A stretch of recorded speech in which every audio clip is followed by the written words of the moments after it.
A gente consegue chegar numa análise científica do que dá certo e o que dá errado. Perfeito. Mas eu prefiro acreditar até por um certo respeito espiritual na aleatoriedade, cara. E o casamento dá certo porque era pra dar, tá ligado?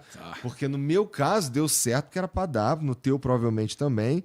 E não que tenha alguma coisa de errado com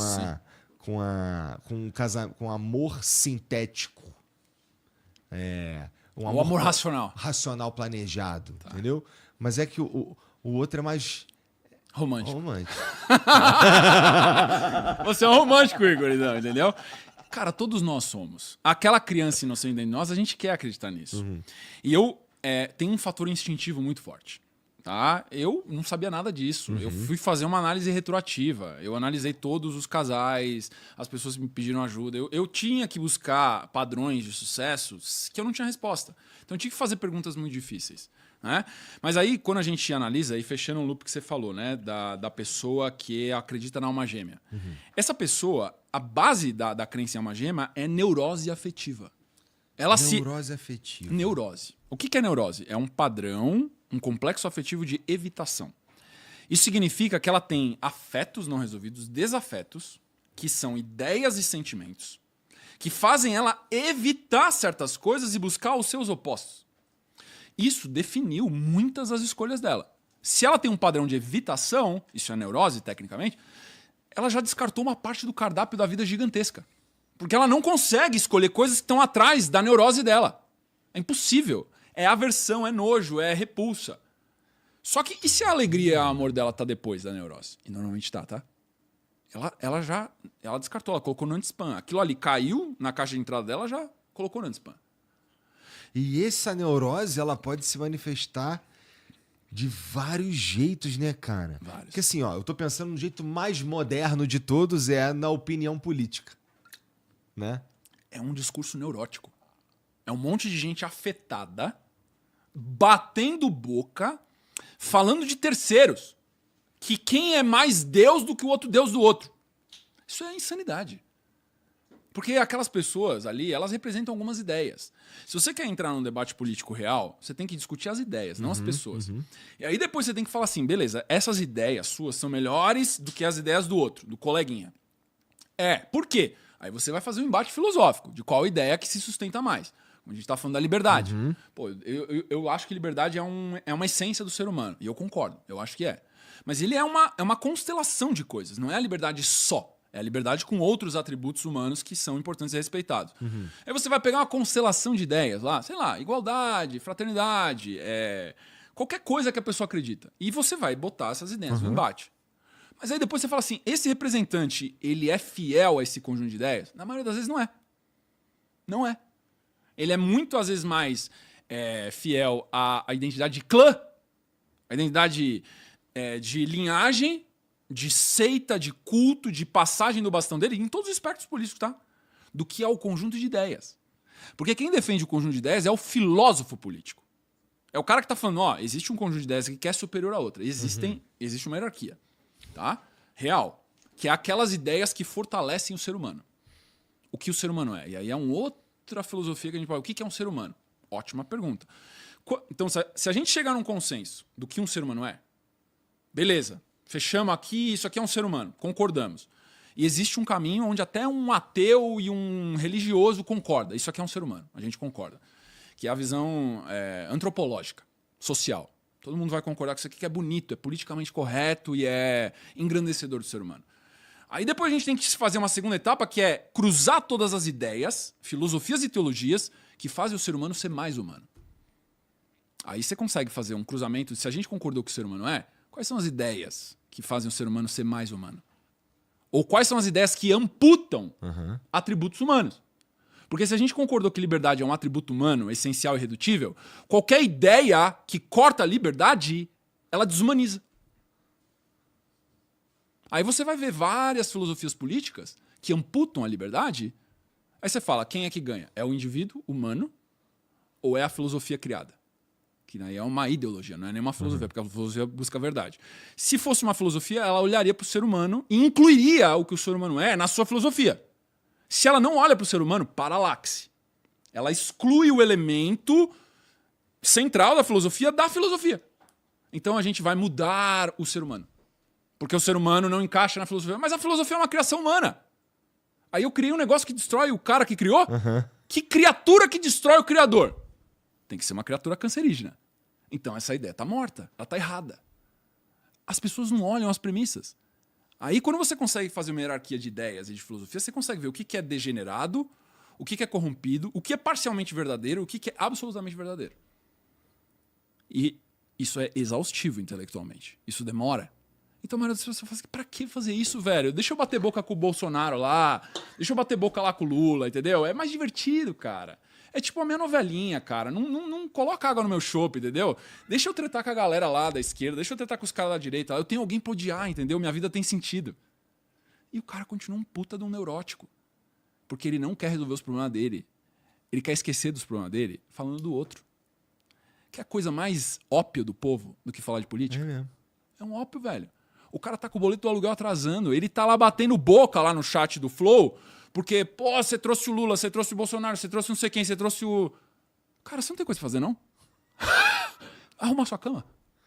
Vai pagar o boleto. Ó tua mulher buzinando no seu ouvido aí. Vai lá. Tua vida é muito mais real lá do que você batendo boca em fórum público que não muda nada na sua vida. Ah, mas se meu candidato ganhar, vai mudar minha vida. Será que vai? Quantas vezes mudou a sua vida quando mudou o presidente? Já teve aí, né? Tanto um quanto o outro, né? Teve os dois. Mudou alguma coisa? Não. Talvez muda contexto, ligeiramente algumas tendências. Claro que muda, porque é um cara que tem poder de caneta. Ele controla a lei, tem muita coisa que ele controla.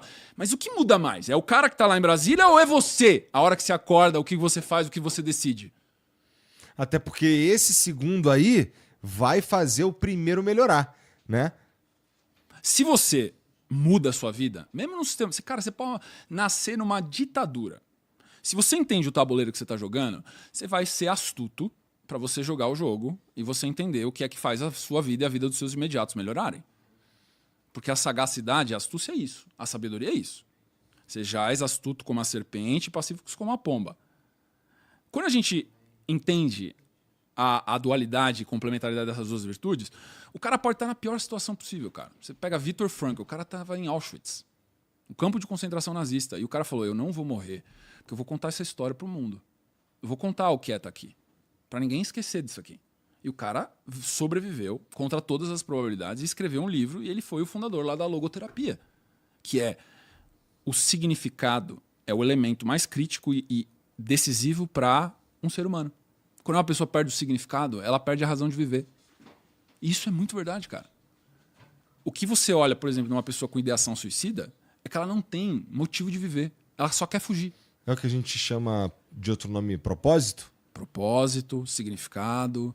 É um algo maior que faz a sua vida gravitar em direção daquilo. A filosofia, ela se esgotou ao longo dos milênios tentando encontrar isso. É a mônada, é as ideias, é o mundo ideal das formas. E aí nascem as religiões, nascem as teologias que tentam dar esse significado transcendente. Quando a gente perde o transcendente na nossa vida, cara, a vida perde o sentido. Porque ele amputa a nossa capacidade de buscar o mistério. Percebe que o atributo da transcendência é uma das coisas que faz a gente ser humano. Tá ligado? Quando você viaja, você vai pra um lugar novo que você nunca foi, não é animal? Porra. Porra, que lugar legal. Ah, aeroporto, olha o café dos caras, velho, que muito louco. Olha essa água, pai. Olha isso aqui, que louco. O que tá escrito aqui?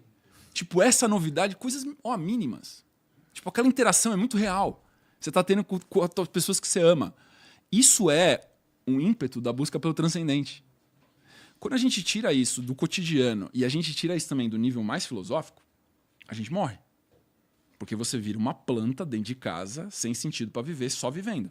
Você sobrevive. E o que faz isso sumir da vida de uma pessoa? Ela perdeu os relacionamentos dela. Ela perdeu o contato com o amor. Porque no fim o ser humano precisa de outro ser humano. Exatamente isso. Ela precisa de um outro ser humano para amar. De verdade.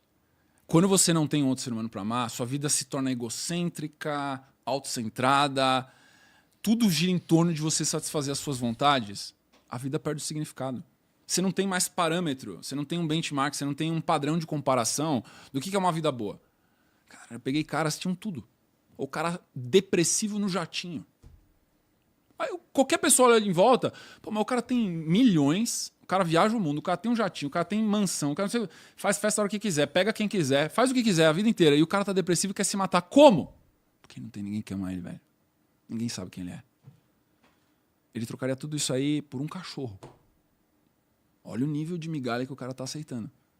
Será que ele trocaria isso por uma família? Por filhos que amam ele de verdade? Ou por um cônjuge? Por uma mulher? Por um marido? Que te ama por quem você é? Cara, eu vou estar com você aqui lascado ou não lascado até o meu último suspiro ou o seu.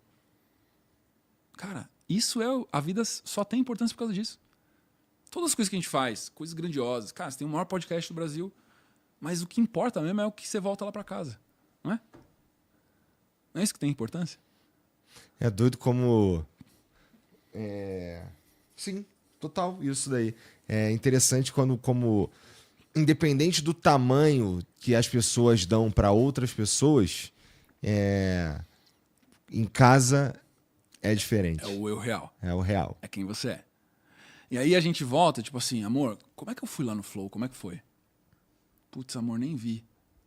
Porra, fui lá no Flow com o Igor e você nem viu. Aí você ganhou o prêmio, sei lá o quê. Amor, como é que foi lá? O que aconteceu hoje mesmo? Não, foi legal, parabéns. Mas tira a caixa d'água lá pra mim e arruma a cama e põe as meninas pra dormir.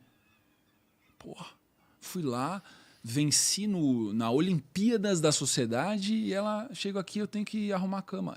Cara, esse é um enraizamento da vida real. Quando os caras me veem colocando lixo na rua. Você coloca lixo, velho, na rua? Coloca. A mulher mandou, irmão. Isso chama sabedoria, amigão. Porque a pessoa acha que o sucesso do mundo invalida a vida cotidiana do lar. A única coisa que tem importância, cara, é a vida íntima. Eu não estou dizendo que a vida em sociedade não é importante. É importante, mas é importante do ponto de vista do legado. Na hora que você pensa, o que é que eu vou deixar para o meu bisneto? Concorda que o bisneto é provavelmente um ser humano que você ama e que você talvez não tenha contato?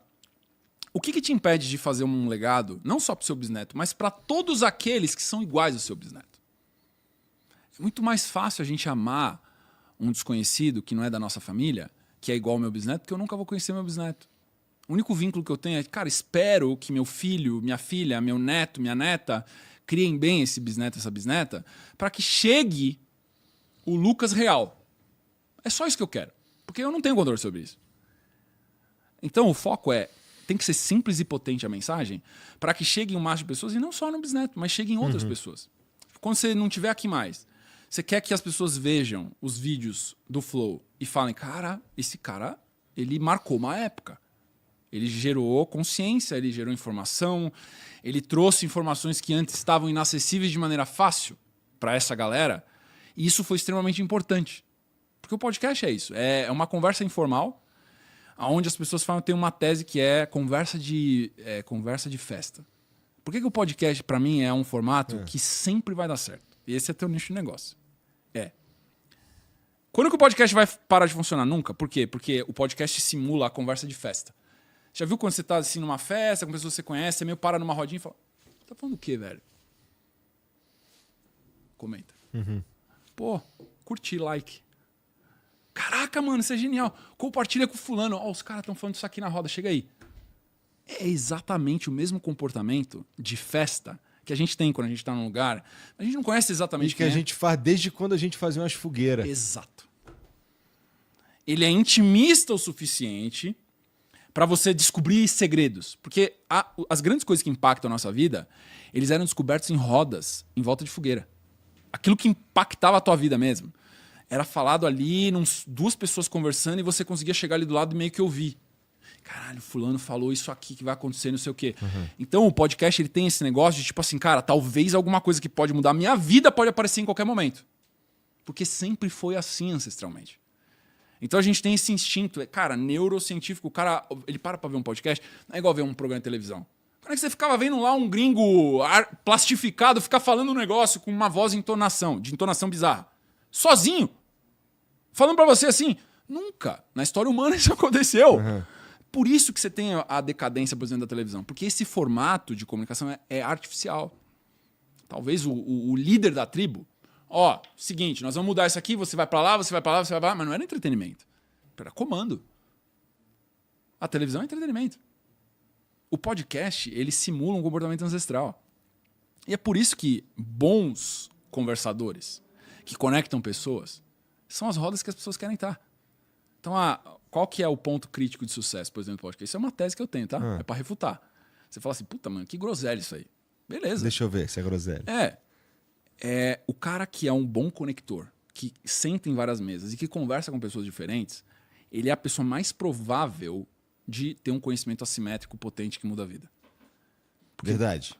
Porque muita gente senta na mesa dele. Eu costumo dizer que eu sou especialista em qualquer coisa por 15 minutos. Né? Se me der 15 minutos... Porque todo mundo senta na mesa e conversa com você. Ruim de tudo, eu já ouvi falar de muita coisa.